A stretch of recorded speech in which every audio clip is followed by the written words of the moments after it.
मिलल हमरे नदानी बा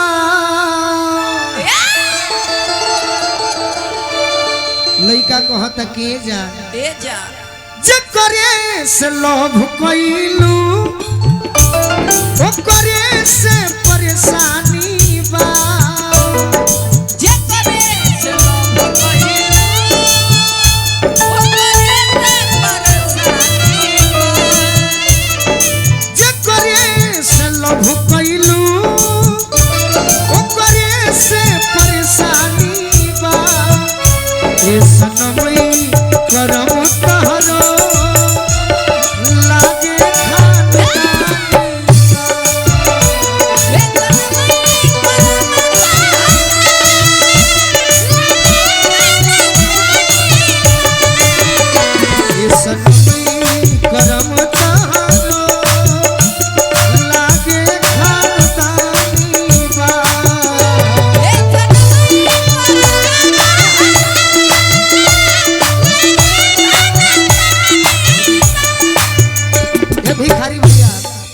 फौजी जवान के तरफ से आशीर्वाद मिलल।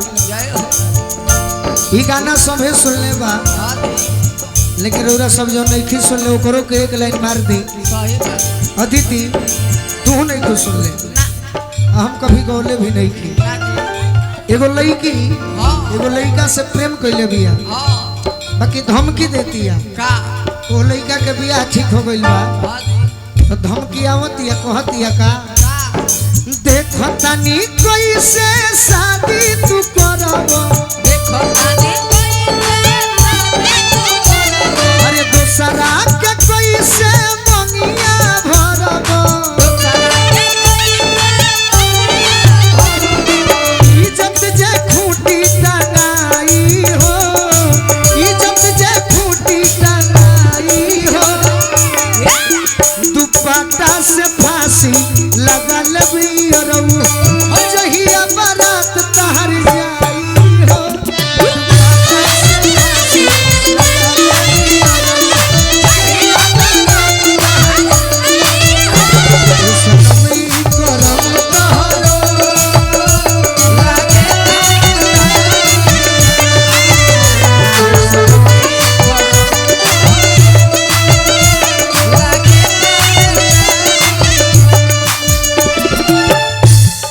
धीरज भैया के तरफ से नीरज भैया के तरफ से फौजी जवान भैया के तरफ से और आज जिकरा माध्यम से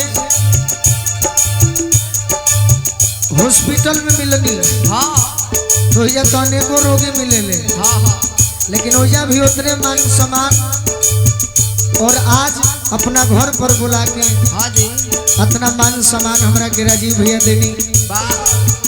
राजीव भैया के जितना धन्यवाद कहीं उतना कम पाए।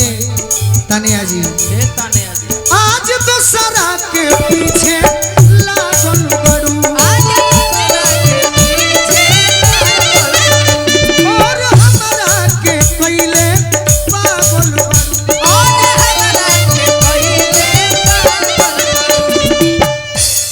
के हमरा से प्यार अब चिन्हेलू ना यार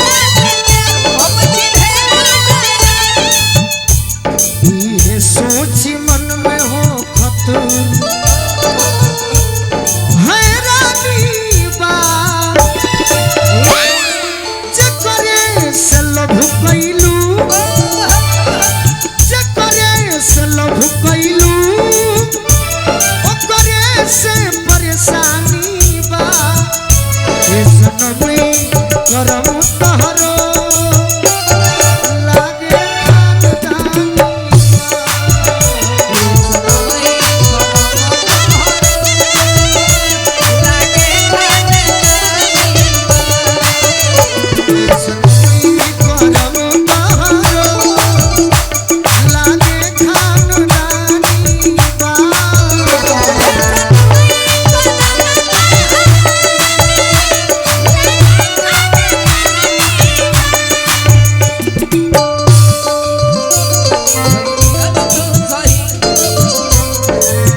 ये हमार सौभाग्य बा। हाँ जी।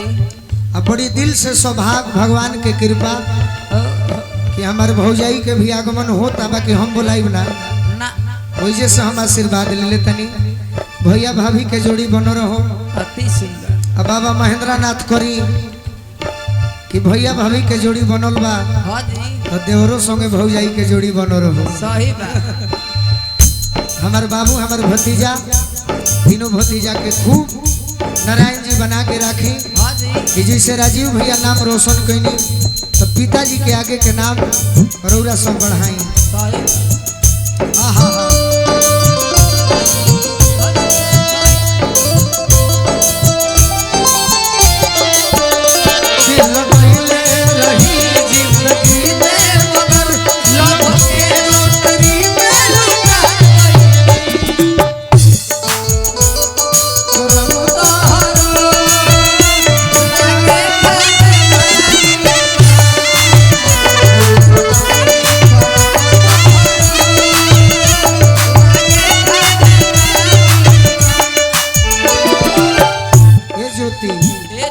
रोशनी ना तुरल बाड़ू जवना के खाती हो ना तुरल बाड़ू जवना के खाती हो मिली न तहरा गवना के राती हो मिली न तहरा गवना के राती हो तोरी बोलू के दिल तहरा मिली न मंजिल तोरी बोलू के दिल तहरा मिली न मंजिल संग दिल संग बुझ जनी अरे जानी बा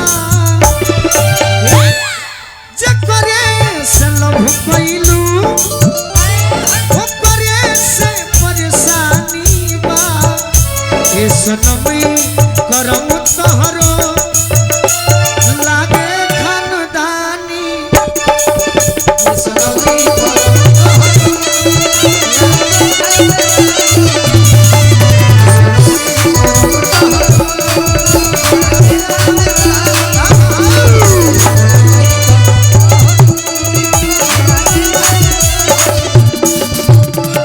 सोहर गाती हो जे बैठ जाई